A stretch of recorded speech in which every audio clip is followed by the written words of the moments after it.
বাসায় কোরআন আছে। এমন কোনো ব্যক্তি আছেন আপনারা যে আপনাদের বাসায় কোরআন নাই? প্রত্যেকের বাসায় আছে, এমনকি আপনার ফোনের মধ্যে অ্যাপসে আছে, খুলে দেখার সময় নাই। সময় কোথায়? মানে এত ব্যস্ত, সকাল থেকে রাত পর্যন্ত এতই ব্যস্ত মানুষ হতভাগা যে কোরআন খুলে দেখার সময় নাই। আবার বলে, এসব কথা বললে আবার বলবে যে আমরা কি ইসলাম কম বুঝি? আপনারাই ইসলাম বোঝেন, আমরা বুঝি না। আপনারাই মুসলমান, আমরা মুসলমান না, এইগুলো বলবে। উমর রাদিয়াল্লাহু আনহু ঠিকই বলেছিলেন আজকে থেকে এই 1400 বছর আগে, যে ইসলাম ধ্বংস হবে যখন দেখবা তিনটা বিষয় সমাজে চলছে। এক, দল্লাতুল আলেম, আলেমরা যখন পথভ্রষ্ট হয়ে যাবে তখন সমাজে ইসলাম ধ্বংস হয়ে যাবে। দুই, ওয়াল আইম্মাতুল মুদিল্লিন, যখন আসবে এমন কিছু শাসক যারা পথভ্রষ্ট, মুদিল্লিন, তখন সমাজ ইসলাম ধ্বংস হবে। আর ওয়াল মুনাফিকিন ফি জিদারি কিতাবিল্লাহ, যে মুনাফিকরা যখন আল্লাহর কিতাব নিয়ে বাকবিতণ্ডা করবে, মুনাফিকরাই বাকবিতণ্ডা করবে যে আমরাই বেশি বুঝি ইসলাম, তোমরা বোঝো না। আর বাংলাদেশের টকশো সংস্কৃতি চালু না হলে আমরা এটা বুঝতে পারতাম না যে আসলে হাদিসটা সত্য। মাথার উপর যায় কথা কিছু না, পরে লেকচার রিপিট শুনে নিন। মূল জায়গায় আসি। কোরআন ঘরে আসে, আমরা তেলাওয়াত করি না। নামাজের আজান কানে আসে, নামাজে যাই না। শেষ রাত্রে আল্লাহ পাক প্রথম আসমানে নেমে আসেন, কিভাবে নেমে আসেন আমরা জানি না, ওইটার কাইফিয়ত ব্যাখ্যা করার আমাদের দরকারও নাই। আল্লাহ পাক বলেছেন বাস ঈমান রাখি। এবং আল্লাহ পাক আহ্বান করতে থাকেন, কে আছো আমার কাছে কিছু চাইবা আমি তোমাকে দিব, সুবহানাল্লাহ। কে আছো আমাকে ডাকবা আমি তোমার ডাকে সাড়া দিব। কে আছো আমার কাছে ক্ষমা চাইবা আমি ক্ষমা করে দিব। এইভাবে ফজর পর্যন্ত আল্লাহ পাক আহ্বান করতে থাকেন। আমরা ওই সময় ফেসবুক টেসবুক চালাই, রিল্যাক্সে ঘুম দেই।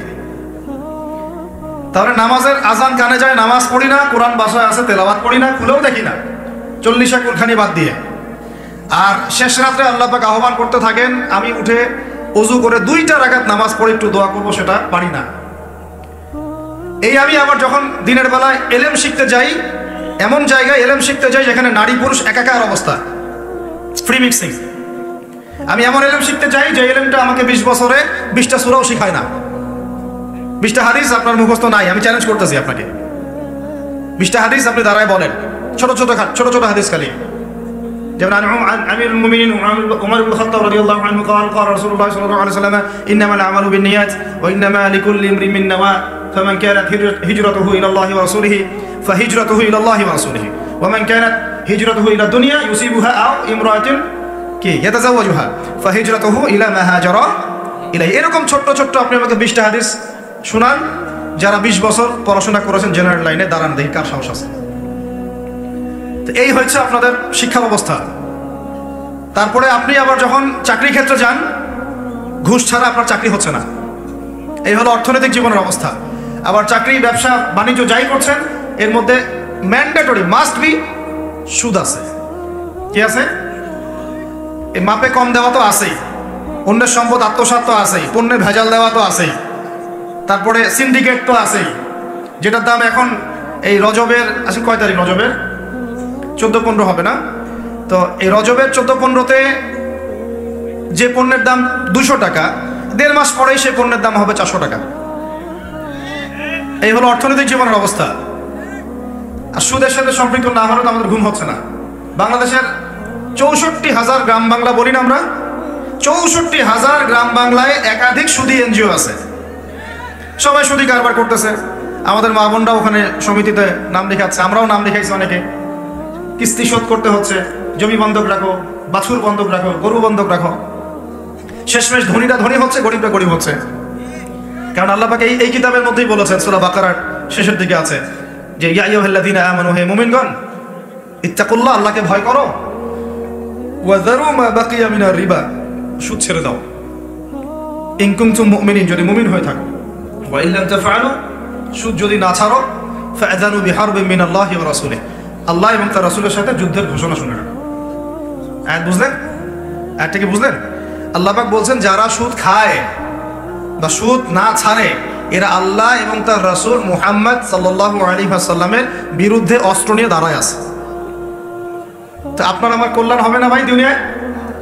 পরকালে কল্যাণ হবে না? আমরা হাউজে কাউসারের পানি তো পাবো ইনশাআল্লাহ, আমরা কবরের উত্তর তো দিতে পারবো ইনশাআল্লাহ। আমাদের জন্য নবী সাল্লাল্লাহু আলাইহি ওয়াসাল্লাম সুপারিশ তো করবেন ইনশাআল্লাহ, সুপারিশ তো নবীজি করবেন, এটা ঠিক আছে, এটা তো ঠিক আছে। কিন্তু কোরআনে যে আল্লাহ পাক বললেন যে সুদ যদি তোমরা না ছাড়ো তাহলে জেনে রেখো তোমরা আল্লাহ এবং তার রাসূলের বিরুদ্ধে যুদ্ধ করতেছো।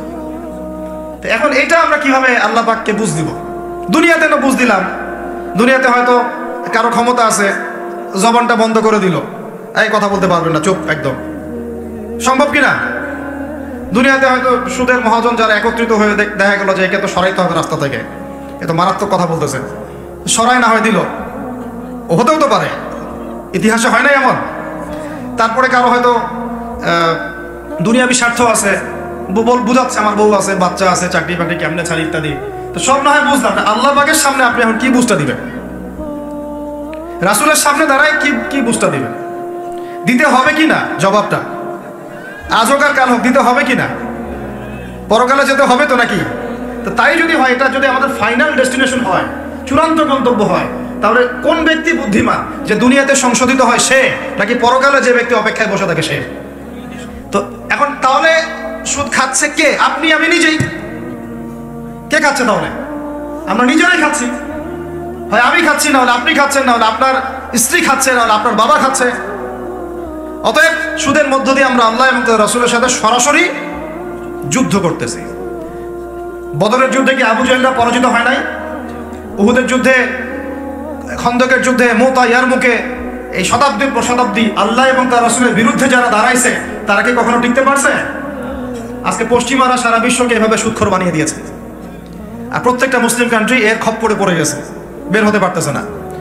বের হওয়ার জন্য শুধু একটা জিনিস দরকার, একটা জিনিস, সেটা হচ্ছে আল্লাহ এবং তার রাসূলের প্রতি পরিপূর্ণ বিশ্বাস, ঈমান। এইটা আমাদের অর্জন হয় নাই, এটাই সত্য কথা। অর্জন যদি হতো তাহলে আমরা বিকল্প চিন্তা করতে পারতাম। অনলাইনে যারা আপনাদেরকে এইসব তালবল মার্কা কথাবার্তা বুঝায়, যে কাগজের টাকা নিয়ে উল্টাপাল্টা কথা বলছে, ইলেকট্রনিক মানি নিয়ে উল্টাপাল্টা কথা বলতেছে, বিটকয়েন, ক্রিপ্টোকারেন্সি নিয়ে কথা বলতেছে উল্টাপাল্টা, ভাই এগুলো আমরা জেনে বুঝে কথা বলতেছি, জেনে বুঝে পড়াশোনা করে এগুলোর উপর আমরা থিসিস করেছি ইউনিভার্সিটিতে, এগুলোর উপরেই। এমনি এমনি কথা বলতেছি না যে পেপার মানি আপনার পকেটে, আমার পকেটে যেটা আছে আপনার পকেটেও সেটাই আছে, এর ভিতরেও সুদ আছে। ইলেকট্রনিক মানি যেগুলো আমরা ইউজ করতেছি এগুলোর ভিতরেও সুদ আছে, অল্প হোক আর বেশি হোক। এর সামনে আসবে বিটকয়েন, ওইটার মধ্যে সুদের ভিতর উপর সুদ, তার উপর আসতেছে একটা সিস্টেম যেটা অলরেডি কয়েকটা কান্ট্রিতে অ্যাপ্লাই হয়ে গেছে, চায়নায়, উত্তর কোরিয়া, দক্ষিণ কোরিয়া ইত্যাদি কান্ট্রিতে। এটা হলো ক্যাশলেস সোসাইটি, মানে কোনো ক্যাশই থাকবে না সোসাইটির মধ্যে, ডিজিট থাকবে, খালি ডিজিট। মানে আপনি বলতে পারবেন না যে আমার 1 লক্ষ টাকা আছে, যদি বলি 1 লক্ষ টাকা আছে, টাকাটা আমার হাতে দেন দেখি, আপনি হাতে দিতে পারবেন না, দেওয়ার মতো কিছু নাই। ওইটা আপনার ডিজিটে থাকবে, নাম্বারে, ফিগারে, 1 লাখ এটা ফিগার। ইতিহাসে এমন কোনো কারেন্সি আসে নাই যেটা ধরাও যায় না, ছোঁয়াও যায় না, পকেটেও রাখা যায় না, এটা আসতেছে সামনে। যারা বুঝে না এগুলা, আমরা আক্রমণাত্মক কথা বলতে চাচ্ছি না, আল্লাহ পাক তাদেরকে হেদায়েত দান করুন। যারা বুঝে না তারা মনে করতে পারে এগুলো হচ্ছে ভবিষ্যৎবাণী, আদতে এইগুলা বর্তমান বিশ্বে চলতেছে, আমাদের সে সম্পর্কে জ্ঞান নাই। আমরা অনেকেই ক্যাশলেস সোসাইটি প্রতিষ্ঠার চেষ্টা করতেছি, এটার মধ্যে যতটুকু কল্যাণ আছে না তার চেয়ে বেশি অকল্যাণ আছে। আল্লাহ পাক আমাদেরকে প্রতিশ্রুতি দিয়েছেন যে তোমরা দুশ্চিন্তাগ্রস্ত হও না, তোমরা টেনশন করো না, ভয় পেও না, হীনবল হও না, আনতুমুল আ'লাউনা, তোমরাই বিজয়ী হবে এই দুনিয়াতে এবং আখিরাতে, তোমরাই বিজয়ী হবে, ইন কুনতুম মুমিনিন, যদি প্রকৃতপক্ষে মুমিন হয়ে থাকো। আমাকে বলেন, যারা আজান শুনেও নামাজে যায় না, এরা কি মুমিন? বলেন। আপনি মনে করছেন আমি জুমার নামাজ তো পড়ি, ঈদের নামাজ তো পড়ি। এমনও হতভাগা মানুষ আছে পৃথিবীতে যাদের নামাজ প্রথমবার তারা নামাজ পড়ে জানাজার নামাজ, আছে না ভাই? আল্লাহ পাক আমাদের সবাইকে 5 ওয়াক্ত নামাজি হওয়ার তৌফিক দান করেন, এবং কাজা নামাজ অনেকের আছে, আল্লাহ পাক সেগুলো আদায় করার তৌফিক দান করেন। আপনারা যখন হজ উমরা সফরে যাবেন বেশি বেশি সেখানে নামাজ পড়বেন, কারণ ওখানে 1 রাকাত নামাজ হারাম শরীফে পড়লে 1 লক্ষ রাকাতের নেকি হয়, আর মদিনা মুনাওয়ারায় পড়লে, মানে হারামে পড়লে 1000 নেকি হয়। আর এই দুইটা আমরা খুব ভালো জানি, মিম্বরে আলোচনা হয় খুব, মাশাআল্লাহ, তাই না? তো নসিহত হচ্ছে ওখানে গিয়ে আমরা বেশি বেশি নামাজ পড়বো, নফল নামাজ, ঠিক আছে? কাজা নামাজগুলো হিসেব করে আদায় করার চেষ্টা করবো ইনশাআল্লাহ। বাংলাদেশের সবচেয়ে বেশি দরকার এখন উলামায়ে কেরামের ঐক্য। আমরা যারা ছোটরা আছি আমাদের মূল কাজ এখন এইটাই, আমরা এটাই ফিকির করি কিভাবে আলেমদেরকে একটা জায়গায় বসানো যায়। আলেমরা যদি ঐক্যবদ্ধ হতে পারেন, জনগণ একদিকে ফোকাস করে চলতে পারবে ইনশাআল্লাহ। এবং তাদের মধ্যে যদি একজন আমির নিযুক্ত করা হয় এবং তার কথা যদি আমরা সুরাভিত্তিক মেনে চলি, ইনশাআল্লাহ বাংলাদেশ কেন পুরো বিশ্বে দিন কায়েম করা সম্ভব। আমরা এই দিক থেকে আমরা মোটামুটি 20-30 বছর পিছায় আছি এখন, বুঝতে পারছেন না আমার কথা? এই দিক থেকে দেখেন, আল্লাহ নবী সাল্লাল্লাহু আলাইহি ওয়াসাল্লাম মক্কাতেও সাহাবীদের মধ্যে কখনো বিভক্তি হতে দেন নাই। একজন নেতা, তার আন্ডারে সব সাহাবীরা বায়াত করে আছেন হাতে হাত রেখে, ব্যাস যা বলবেন তাই, ডানে যাইতে বলে ডাইনে, বামে যাইতে বলে বামে। মার খাচ্ছেন, যদি নবীজি বলেন হিজরত করে চলে যাও, হিজরত করে চলে গেল আবিসিনিয়া, তাই না? আর যদি নবীজি বলেন সবর করো, সাবরান আলা ইয়াসির ফাইন্না মাউইদাকুমুল জান্নাহ, সবর করো তোমাদের জন্য জান্নাত, সবর করতেছেন, মার খাচ্ছেন, তাও কোনো কথা বলতেছেন। এইরকম সামি'না ওয়া আতা'নার জেনারেশন না থাকলে দিন কায়েম হয় না, যেটা আমাদের বিগত 50 বছর আমরা করতে পারি নাই, এটাই সত্য কথা। এটা করার জন্য সবার আগে আমাদের মনের হিংসা দূর করতে হবে। কি দূর করতে হবে? মনের হিংসা দূর করতে হবে, মনের অহংকার দূর করতে হবে, নিজেকে ছোট মনে করা শিখতে হবে। আমি ছোট মানুষ, বড়রা যে দায়িত্ব দিবেন সেটা পালন করব, আলেম ওলামার সহবতে থাকবো, তাদের পরামর্শ চলবো, আমাকে যেভাবে গাইড করেন সেভাবে চলবো, যখন যে দায়িত্ব আসবে সেটা পালন করব। চিন্তা এরকম না থাকলে আপনি চলতে পারবেন না, বিদ্রোহী হয়ে যাবেন তখন। বেয়াদবি, প্রথমে একটা কথা বলছি, বেয়াদবি। আমরা অনেকেই বড় বড় বরেণ্য আলেমদের সাথে বেয়াদবি করছি, তাদের বাণিজ্য হানি করছি। অনলাইনে লাইভে চলে আসলাম, একটা কথা বলে দিলাম, একটা পোস্ট দিয়ে দিলাম, ভাবছি আমি ইসলামের বড় উপকার করে ফেললাম। আদতে আমি বিশৃঙ্খল একটা অবস্থা ছিল, আরো বিশৃঙ্খলতা বাড়ালাম। আমি কাছাকাছি তো আনতেই পারলাম না। কিছু মানুষের কাজ দেখলে মনে হচ্ছে যে তাদের একটাই কাজ। কি একটাই কাজ? অনলাইনে একটা একটা করে আলেম, একটা একটা করে বক্তা, একটা একটা করে দায়ীর নাম ধরে ধরে সমালোচনা করা। এটা করে আপনি দিনের কি উপকারটা করতেছেন? এই কাজগুলো করে আপনি দিনে কোন জায়গায় খেদমতটা করতেছেন বলেন? এতে করে মানুষের দিন সম্পর্কে, সেই আলেম সম্পর্কে, সেই বক্তা সম্পর্কে, সেই ওস্তাদ সম্পর্কে, সেই ইসলামী দল সম্পর্কে কি ভালো ধারণা সৃষ্টি হচ্ছে না খারাপ? আমরা যদি প্রশ্ন করি যে আপনি নিজের চেহারাটা একটু আয়নায় দেখেন না, আপনার ভিতরে কি কোনো দোষ নাই? আপনি কি এই উম্মার নেতৃত্ব দেওয়ার যোগ্যতা অর্জন করেছেন? কতগুলো কিতাব পড়েছেন? কি ডিগ্রি অর্জন করেছেন? কতটুকু সার্টিফিকেট অর্জন করেছেন? কতটুকু তাসকি অর্জন করেছেন? কতটুকু আপনি নূর অর্জন করতে পারলেন? কতটুকু বাসিরা আছে আপনার? কয়টা মসজিদ করেছেন? কয়টা মাদ্রাসা করেছেন? কয়টা ইসলামিক সংগঠন করলেন? কয়টা কিতাব লিখলেন? কয়টা লেকচার দিলেন? আপনি নিজে কি করলেন দিনের জন্য? এই চিন্তাটা করা দরকার নাই যে আমি নিজে কি করলাম দিনের জন্য, ও কি করলো, ওর কি খেদমত, ওর কি দোষ, ওর কি ত্রুটি, এইগুলোর চর্চা আমরা ব্যস্ত হয়ে আছি। এই একটা কারণে আমাদের ওলামায়ে কেরামদের মধ্যে ঐক্য হচ্ছে না, দুর্ভাগ্যজনকভাবে। কারণ আমরা একটা শ্রেণী আলেমদের ইজ্জত ধোয়ার পিছনে লেগে গেছি। আর একজন আলেম বা একটা ভুল করছে, ভাই আলেম মানুষ তো, কেন বেয়াদবি করতে হবে আপনাকে? কেন আপনাকে একটা সেশন করতে হবে? কেন একটা এটা করতে হবে, সেটা করতে হবে? চুপ করে থাকেন আপনি।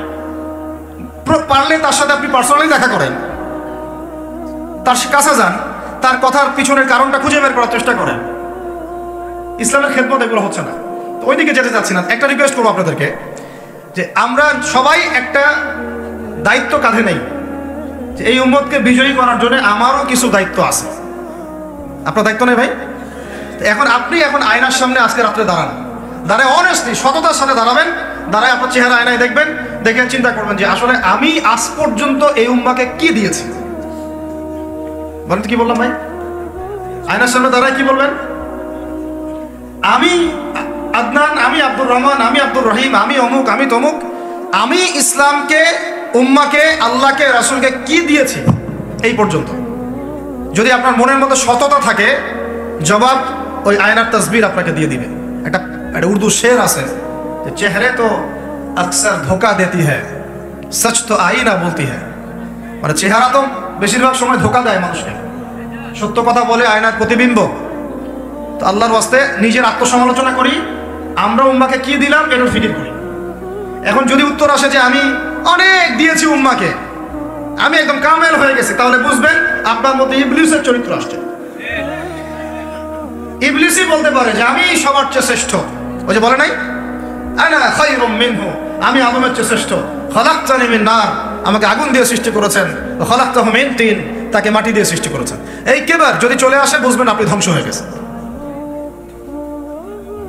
ফেরাউন বলেছিল আনা রব্বুকুমুল আ'লা, আমি তোমাদের মহান রব। আর একজন আল্লাহর বান্দা খালি বলবে আল্লাহুম্মা ইজআলনি ফি আইনি সগীরা ওয়াজআলনি ফি আ'য়ুনিন নাসি কাবীরা। আল্লাহ তুমি আমাকে নিজের চোখে ছোট বানায় দাও আর অন্য মানুষের চোখে আমাকে বড় বানায় দাও। আমিন। তো আত্মসমালোচনা করতে হবে কিনা ভাই? এখন যদি আমার উত্তর আসে যে না আমি তো আসলে ভাই কিছু করতে পারি নাই, এই টুকটাক কিছু লেকচার দিয়েছি এতটুকুই, এখনো আমি উম্মাহকে ঐক্যবদ্ধ করতে পারি নাই, উলামায়ে কেরামকে এক জায়গায় আনতে পারি নাই, আমি এখনো কোনো ইসলামিক বড় কোনো অ্যাসোসিয়েশন ফর্ম করতে পারলাম না, এখন পর্যন্ত আমি 100টা কিতাব লিখতে পারি নাই, এখনো আমি ইফতা দেওয়ার মতো বা মুফতি হওয়ার মতো যোগ্যতা অর্জন করিনি, এখনো আমার কোরআনের কত জ্ঞান শেখা বাকি, কত আলেমের সহবতের থেকে নূর নেওয়া বাকি, এখনো কত দূর যাওয়া বাকি। এই চিন্তাগুলো যদি মনের মধ্যে আসে তখন দেখবেন রাতে আপনার ঘুম হারাম হয়ে গেছে। তখন আপনার প্রচেষ্টা চলবে ইনশাল্লাহ কিভাবে এগুলো আপনি অর্জন করতে পারবেন। ওই গুটি কয়েক মানুষকে দিয়ে দিন কায়েম হবে ইনশাল্লাহ। আমার কথায় রাগ করলেন নাকি? একটু মন খারাপ করলে আল্লাহ পাক ওই ওসিলায় যদি আপনাকে আবার দিনের দিকে নিয়ে আসেন, আমার লেকচার ওয়াজ করা সার্থক। একটু আঘাত পাইলে আমি খুশি হব। সরকার, প্রশাসন, আম জনগণ, আমাদের মা বোন, আপনারা, আমাদের পরের প্রজন্ম, কেউই আমাদের শত্রু না। আমাদের শত্রু বরং আমার বা আমাদের চেয়ে ভালো কোনো বন্ধুই নেই আপনাদের। আমার বা আমাদের চেয়ে ভালো কোনো বন্ধু নাই আপনাদের। যারা আছে এদের ব্যাপারে একটা স্টেটমেন্ট বলে দিই আমি, যে তুঝ জৈসা দোস্ত তো দুশ্মন কি কোই জরুরত নেই। ওইরকম বন্ধু যদি থাকে তাহলে দুশ্মনের কোনো দরকার হবে না। শুধু মানুষ হতভাগা একটা প্রাণী, যে আল্লাহর জমিনে থেকে, আল্লাহর খেয়ে, আল্লাহর পরে, আল্লাহর বাতাস থেকে শ্বাস নিয়ে, আল্লাহর দেওয়া পানি পান করে, আল্লাহ পাকের দেওয়া অর্থ, সম্পদ, রিজিক, স্ত্রী, সন্তান সব ভোগ করে আল্লাহরই জমিনে আল্লাহ বিরোধী আইন চালু করে দিয়েছে। এই মানুষই একটা হতভাগা প্রাণী আছে। এমন কোন সৃষ্টি নাই আল্লাহ পাকের যে আল্লাহর তাসবিহ পাঠ করে না।